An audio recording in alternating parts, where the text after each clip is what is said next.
বিধায়ক ভুৱন পেগুৰ জোনাইৰ বান বিধ্বস্ত অঞ্চল পৰিদৰ্শন। সোমবাৰে ধেমাজি জিলা আয়ুক্ত ৰাহুল সুৰেশ জাবিৰৰ সৈতে বান বিধ্বস্ত অঞ্চল শ্ৰীৰামপুৰীয়া গাঁৱত উপস্থিত হৈ গাঁওখনৰ মাজেৰে বৈ যোৱা ৰায়াং নৈৰ বাৰখনি পানীয়ে অঞ্চলটোত সৃষ্টি কৰা ক্ষয়ক্ষতিৰ বুজ লয়। বানৰ প্ৰকোপ কিছু কমিছে যদিও গাঁওবাসীৰ খেতি পথাৰ তথা বাসগৃহ বান খহনীয়াত ক্ষতিগ্ৰস্ত হৈছে।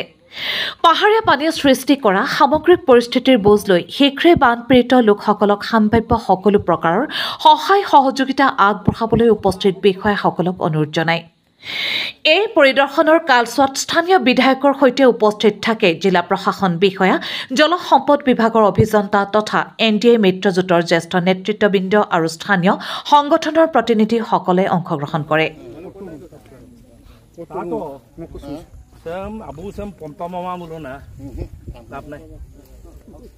প্ৰলয়নকাৰী বান আহিলে অৰুণাচলৰ পৰা একেবাৰে ঢল যেনেকৈ আহিলে একেচাতে আমাৰ 7টামান পইণ্ট একদম ধ্বংস কৰি থৈ গ'ল। বিশেষকৈ ৰায়াং নলা, আমাৰ এইটো নাহৰ নলা, তাৰপিছত ডেপি, এনেকৈ ৰাজাখানা, এনেকৈ 4টামান আৰু এইফালে অলপতে চিগুকৈ থাকি গ'ল ডেকা পাম ফালে আৰু ঘাই নদী গ'ল। চ' এতিয়া মেজৰ ডেমেজ হৈছে এইবোৰ জেগা। চ' আজি য'ত আমাৰ মেজৰ ডেমেজ হ'ল আমি DC আৰু ডিষ্ট্ৰিক্ট কমিশ্যনাৰ, ৱাটাৰ ৰিচোৰ্চৰ এক্সিকিউটিভ ইঞ্জিনিয়াৰ আমি গোটেই আহি চালোঁ। চাই লগে লগে মন্ত্ৰীক, আমাৰ পীযুষ হাজৰিকা ডাঙৰীয়াক, মন্ত্ৰীক আমি ৰিপৰ্ট দিলোঁ। লগে লগে এই ইমিডিয়েটলি যিখিনি ব্ৰিজ হৈছে ক্ল'জ কৰাৰ কাৰণে 25টা মেগা টিউব, জিঅ' টিউব চেংচন লগে লগে কৰিলে। আৰু 2,500 যিমান 6 ফুটীয়া যিটো আপোনাৰ জিঅ' বেগ থাকে ডাঙৰ সেইটো আমাক লগে লগে চেংচন দিছে। চ' আজি লোড হৈছে, কালৈ যদি ৰাতি আহি পায় বা পৰহিলৈ ৰাতিপুৱা যদি আহি পায় লগে লগে আমি কাম কৰাই য'ত ডেমেজ হৈছে আৰু য'ত ভাৰ্নেবল পইণ্ট আছে, আকৌ ছিগাৰ সম্ভাৱনা আছে, সেইবোৰ এই সপ্তাহ 10 দিনৰ ভিতৰতে গোটেইখিনি ৰিপেয়াৰ কৰি পেলাম আমি। আৰু যিটো ঢল আহে এইটো আধা দিনৰ কাৰণে আহে, একেচাতে শেষ কৰি থৈ যায়। তো তাৰ কাৰণে মন্ত্ৰী ডাঙৰীয়া কথাটো অৱগত কৰিছোঁ। মন্ত্ৰী ডাঙৰীয়াই খুব ধুনীয়া পৰিকল্পনা এটা কৰিছে যে পাৰ্মানেণ্ট এটা চলিউশ্যন আছে।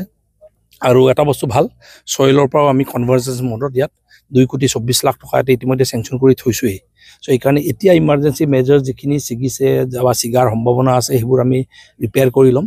তাৰপিছত আৰু 2 মাহৰ পাছত যেতিয়া বানপানী শেষ হ'ব, চইলৰ 2,24 লাখটো ইয়াত ধুনীয়াকৈ নাহৰ নলাটো খান্দি চেনেল কাটিং কৰি গোটেই য'ত অবষ্ট্ৰাকশ্যন পইণ্ট আছে এইবোৰ গুচাই চিধা কৰি আৰু বোথ ছাইড যিটো এম্বেংমেণ্ট আছে ওখ কৰি, তাৰপাছত য'ত আৰু অলপ ভাৰ্নেবল পইণ্ট থাকিব তাত RCC পাৰ্কপাইন মাৰি জিঅ' বেগ মাৰি আমি এনেকৈ গোটেইখিনি পাৰ্মানেণ্ট এটা ব্যৱস্থাৰ ফালে গৈ আছোঁ। এতিয়া ইতিমধ্যে অলপ আগতে আমি ৰায়াঙতো সেইটো ৰিপৰ্ট পাইছোঁ আৰু ইয়াতো ৰিপৰ্ট পাইছোঁ। গোটেই ৰিপৰ্টটো পোৱাৰ পাছত ইয়াতো ঘৰ পৰ্যন্ত উটুৱাই লৈ গ'ল, আমি চালোঁ এতিয়া মানুহৰ। তো সেইবোৰ ৰিপৰ্টটো অলৰেডি গামবুঢ়া ৰিপৰ্ট অলৰেডি যোৱাকালি দাখিল কৰিছে গোটেইখিনি। মই DC লগতো আলোচনা কৰিলোঁ, তাৰ কম্পেনচেশ্যন উচিত মূল্যৰ কম্পেনচেশ্যন আমি দিয়াই দিম গোটেইখিনি। যোৱাবাৰো আমি লগে লগে দিয়াইছোঁ যে আপোনাৰ শিৱগুৰি যিখিনি 50টাতকৈ অধিক ঘৰ লগে লগে আমি পইচা দিয়াই দিছোঁ।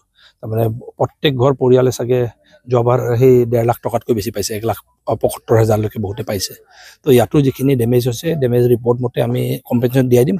আৰু খেতি যিখিনি ডেমেজ হৈছে এগ্ৰিকালচাৰ মানুহ আহি গ'ল, কঠীয়া আমি লগে লগে কম্পেনচেট কৰি দিম।